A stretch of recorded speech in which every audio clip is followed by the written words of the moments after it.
Welcome to the Living the Dream podcast with Curveball. If you believe, you can achieve.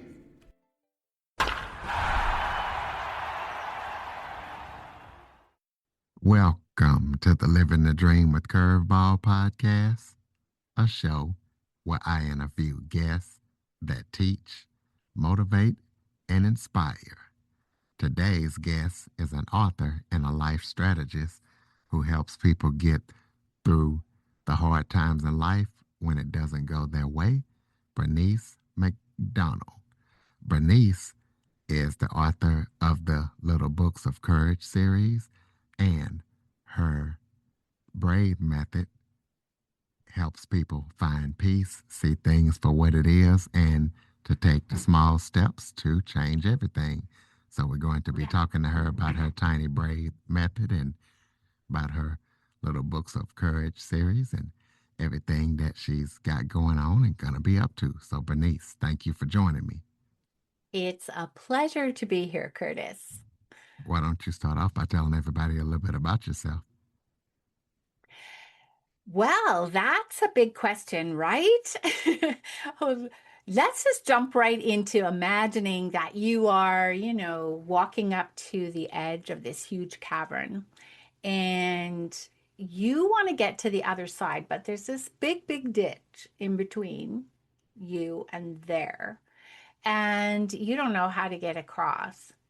I think that I probably have spent a good part of my life standing at the edge of those kinds of caverns, asking the questions, what do I do now? What is this?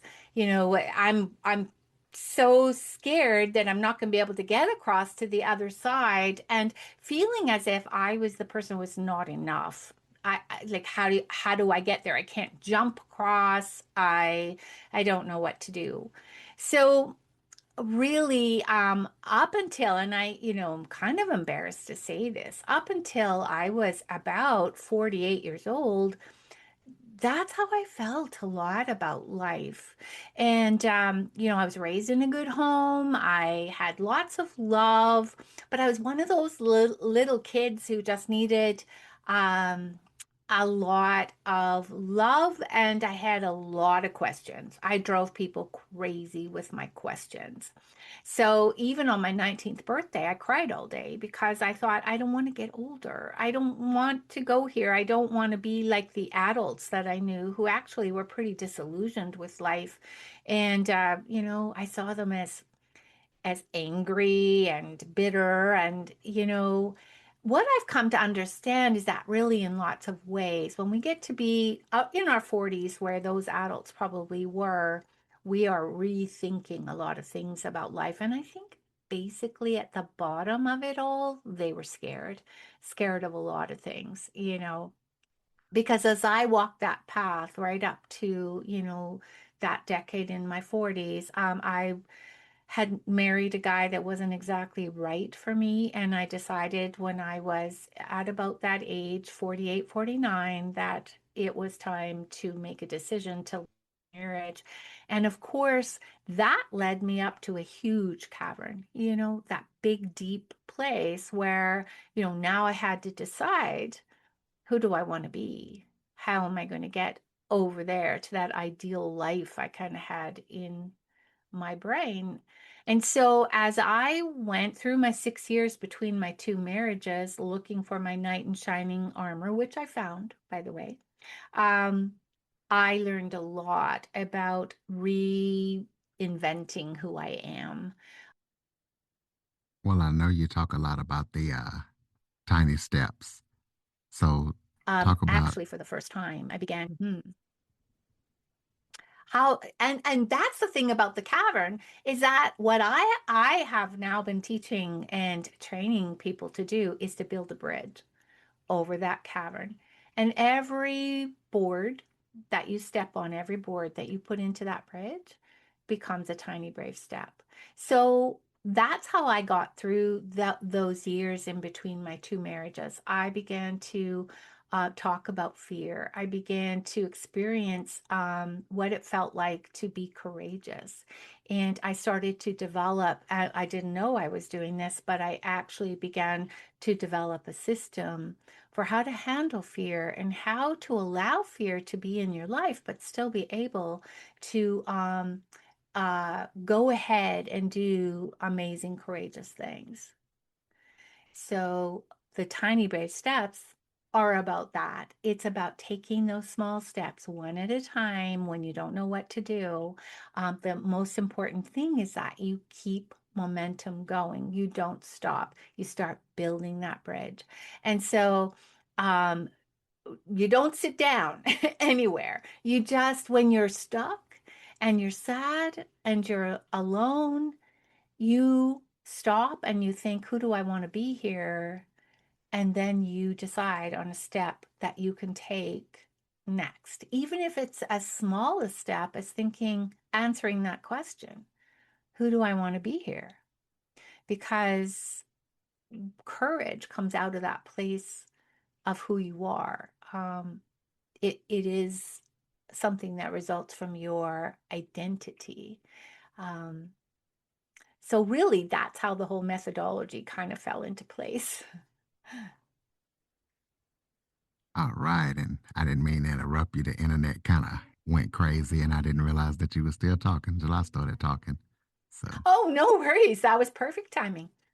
well, let's talk about fear. I know that you say courage is not about being fearless, but learning to walk with fear. So talk about how, people can learn to become friends with fear instead of fighting it. Well, it's kind of funny because, when I was in that time when I had to start dating again, and you know what that's like after you've been out of it for a long time, and all of a sudden you think, well, if I'm going to find the love of my life, I pretty much have to do this dating thing. I was petrified, and I had been married for 24 years, so it was a long time since I had dated. So I was following a coach right then, and I had decided I'm going to develop. I had just become a life coach, and so I decided I was going to study courses that were about relationships because I really needed to learn about being in a good relationship. So I came across a coach who said, "Okay, and you can apply this to any scenario. Your listeners can apply this to any scenario in their life that they're facing that's really hard, looking for a different job, trying to lose weight, anything like that. But you're coming up against this situation and fear. This is what the coach said. You are going out dating and you are going to be afraid. Fear is going to be there. But here's what I want you to do. I want you to look that fear in the eye and I want you to say, thank you very much for being here. Because really, fear is trying to be a protector for you. The thing that fear is given to us for is a part of our brain that helps us not to die. Right? So you don't pet a tiger, so you don't jump off a roof. That's what fear is for. But fear doesn't know the difference between you trying, being afraid to go on a date and or falling on your face or feeling humiliated. It doesn't know the difference between that and jumping off a roof. Because the same sensations come up for us, right? The same emotions, the same feelings in our body. So, what this coach said was when you feel the fear, you look them in the eye and you say, thank you very much for trying to protect me from getting hurt again. I know that's your job, but I want you to go over there in the corner and eat a cookie because I'm going to go ahead and do this because this is something I need to do in order to grow. So I began to practice that every time I would go out on a date. Every time even I would get asked to go on a date, because of course I was on the dating sites, not that I had, men falling over me all over the place all the time, but I would remember that. It's like I feel afraid. And then I would say, what am I going to do here? Who do I want to be? And I would say, I'm the boss of my fear. The fear is not the boss of me.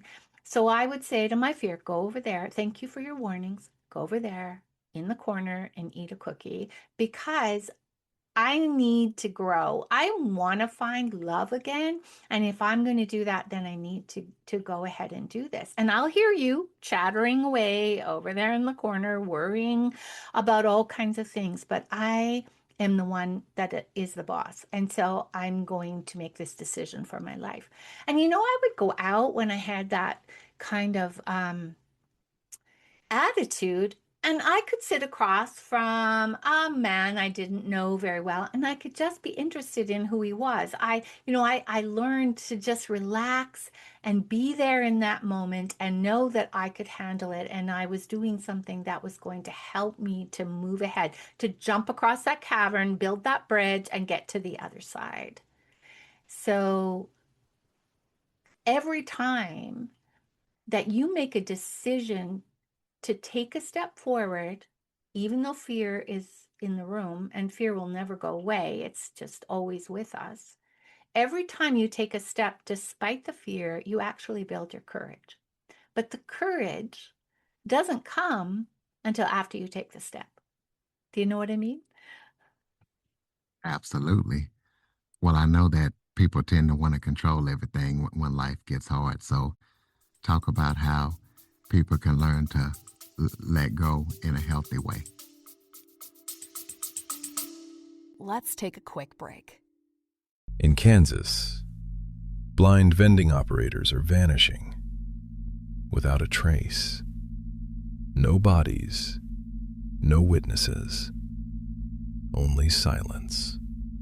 Detective Michael Miguel thought he had seen everything, but this case pulls him into something far darker, a web of institutional corruption so deep it was never meant to be uncovered.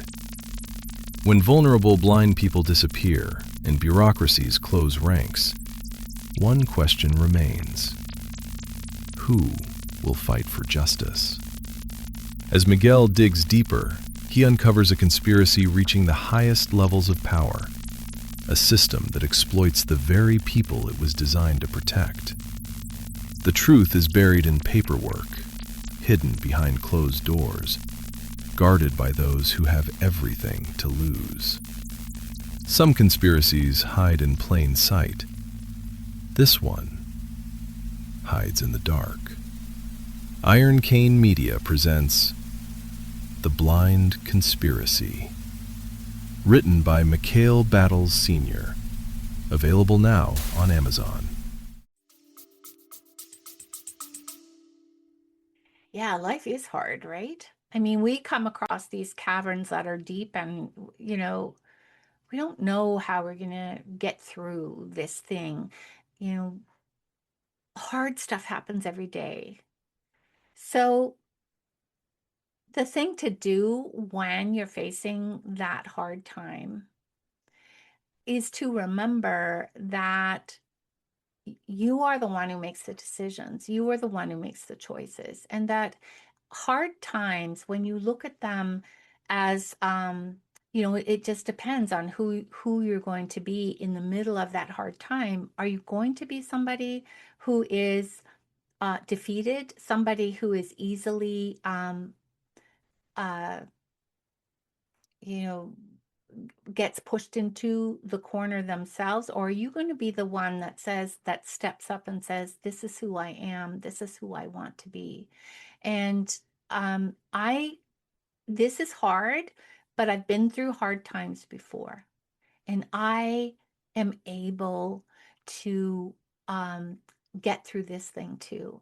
I I might not be perfect. I might have times when I want to stay in bed and pull the covers over my head. But I'm also the person who can throw those covers off, put my feet on the floor, and take a step forward, even if it's just one step, because it just one step. If you get up out of that bed when you're in the middle of a hard time and you go brush your teeth, that's a step. If you get up and then the next thing you do is you go change out of your pajamas and put your clothes on, that's another step. If you sit down with your journal and you say, I feel really scared, or I'm not sure what to do, and then you make a list of options, that's a step. So, taking the steps when the hard times come, the most important thing is to, what I call the 90-second rule, let that fear sit with you for 90 seconds. Because if you don't feed the fear, it will dissipate a little bit. It'll back off a little bit after about 90 seconds. Now, if you continue to feed the fear, it's going to be longer. And you're going to just stay in the fear. But at that 90-second point, you actually have a gift given to you. And that's the fact that that is where you can stop and think about what you're going to do next and who you're going to be in the middle of this situation. So, I mean, a lot of times, what I do is help women. I work with women who are scared and, who feel they're not enough. And many times in the middle of life, when bombs blow up around us and we have no choice about having to walk through a really tough time, we often come, to against that fear that says, "Oh, you're not enough to handle this. This is awful. You are just going to um, totally fail at this," or "Nobody should have to go through this," or we've all said those kinds of things to ourselves. But in the midst of that, we need to stop, take a breath, and just think, yeah, this is hard. But again, I can get through it. I will just take one small step that will take me forward, and then another step, and then another step. And Curtis, it's amazing what happens to us when we take those small steps in a row. We start to feel more courageous, and we start to feel better about the situation and about what's happening. We start to have a clearer mind, and we're able to handle things, that whatever's happening, in a way, from a more calm place, so that we can make better decisions. We can help the people around us.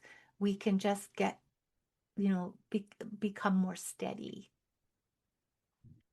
We'll talk about the Tiny Brave Steps generator tool that you created. Talk about why you decided to create it and how it helps people. This is exactly, why I decided to create it. I love AI in many ways. There's a lot of crazy stuff that goes on around it, but what I've found is that AI has a way of getting to know you, and actually, and particularly ChatGPT was where I started with this. I found that when I would talk to ChatGPT, it answers in a really it's intuitive way, as if it really understands emotion. And so I discovered that I could create my own GPT. My coach told me this. She said, you can just um, go to where ChatGPT allows you to make your own, and you can feed the stuff into that your own method, your own philosophy, and the steps that you advise people to take. You can feed that all in there, and then when they go there, you can give people the link. When they go there, they can talk to it as if they're talking to you. And so that's what the Tiny Brave Steps generator became, was a place where I have given it a lot of my philosophy about um, asking yourself, who do I want to be in this situation? And then the steps that come after that. And so someone can go to that generator. They can say, I am really struggling with this situation, and I would I don't know what to do. And then it talks you through it, and even asks you how you're feeling about that and that sort of thing. And then it will say, okay, are you ready for a step? And it will give you a 90-second step that usually is like a mindset step about, understanding that you have every possibility of getting through this, and you're a very intelligent person. So just helping you to reinforce that. And then it usually will give you 2 5-minute steps to take after that are very doable, very easy.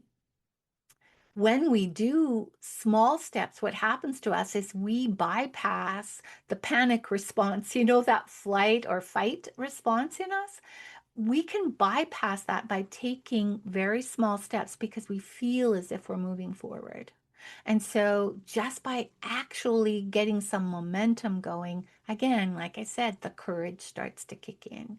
So, the Tiny Brave Steps Generator is amazing. I use it a lot myself. And I've had a lot of people tell me how much it has helped them to resolve issues in their life in a very calm, a very reassuring way. So, that's how it came to be. We'll talk about your book series. Tell listeners what they can expect when they read it and where we can get it from. Sure. And the Tiny Brave Steps Generator, anybody can sign up for it. It's free. Because I love to put it into people's hands, and they can find that at tinybravesteps.com. And also to complement all of this, because, when I wanted to get into coaching again a few years ago, it was daunting. A lot of things had changed. I had worked at a job for a lot of years and coached on the side. But when I left my job and decided to do this, I thought, how can I, what is a way I can help people in the quickest way possible? Um, and I thought, I knew I wanted to teach people about fear and about courage and about moving from not enough to brave enough. And so I thought I'm going to create a series of books, and they're each going to be a book about a courage block, about something that blocks us, from being courageous, or something that stops us in our tracks in life. And so I call them the Brave Enough series. They're the little books of courage, but each one of the titles starts with brave enough to. For example, the first one is brave enough to be myself, which I call my heart on paper, because I wrote that because I was not, I had such a journey to learning to be who I am. And so I wanted to pass that along to people. And that was the first one I wrote. The second one is brave enough to let go. And the third one is brave enough to stop disappearing. Let go is about letting go when life doesn't turn out the way you want it to. And brave enough to stop disappearing is about how to quit people pleasing and start really showing up for yourself. So each of them is a courage developer, so to speak. Um, and now I'm just in the midst of writing an overarching book, which is going to be on what I call the Tiny Brave Way. So it's going to just talk about this whole method of building a life of courage, even when fear is still nattering at you in your ear. All right, tinybravesteps.com is the website. So tell us about any upcoming projects that you're working on that listeners need to be aware of. Well, just that one book. I also have a group that I meet with women in on Zoom, and that is the place where women come and we talk about courage. They come for 90 minutes every other week, and we meet on Zoom, and we talk about courage a little bit because many of them are women leaders, so they're developing businesses or, running their own business, or they're, in a job that's quite high up. And we talk about what it takes to be courageous in this life, and even and as a demonstration of that courage, they each bring a project, something that is really hard for them to do, or something they've been putting off, something they just need to get done. And then I set a timer and we all stay on Zoom with our cameras on, and we all work. I time it and they can see the clock, and we take a break about midway through and we work on that one courage project, or that one project that they need to do. And then after that, at the end, we just all kind of report back. Yeah, I got this done, I got that done.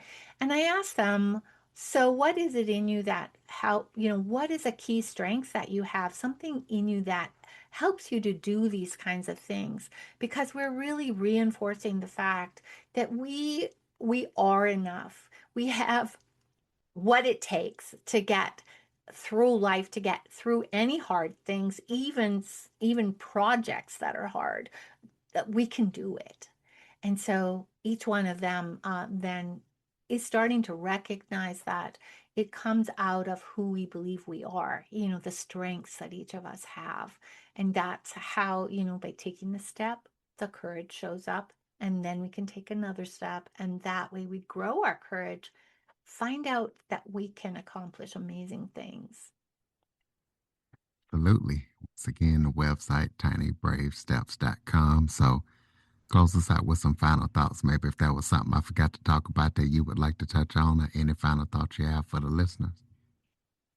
Well, if there's anything that I would say to somebody, if you're feeling fear right now, there's a quote I love. It's by this man, Ambrose Redmoon, and I have no idea how I came across him because he doesn't have very many quotes out there. He was an activist, I think, back in the 60s. But he said something that has always stayed with me. Courage is not the absence of fear, but it's the judgment that something is more important than the fear.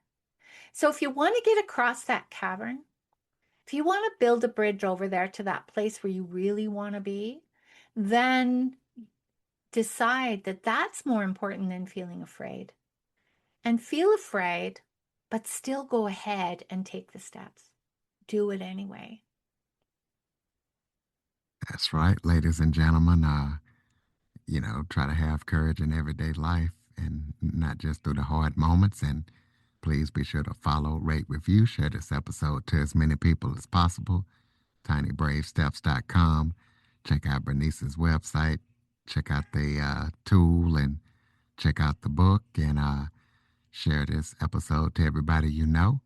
Also, to keep up with all things Living the Dream, visit www.curveball337.com, and also share that website to everybody that you know, and please be sure to tell a friend. Thank you for listening and supporting the show. And Bernice, thank you for all that you do, and thank you for joining me. Thank you, Curtis. For more information on the Living the Dream with Curveball podcast, visit www.curveball337.com. Until next time, keep living the dream.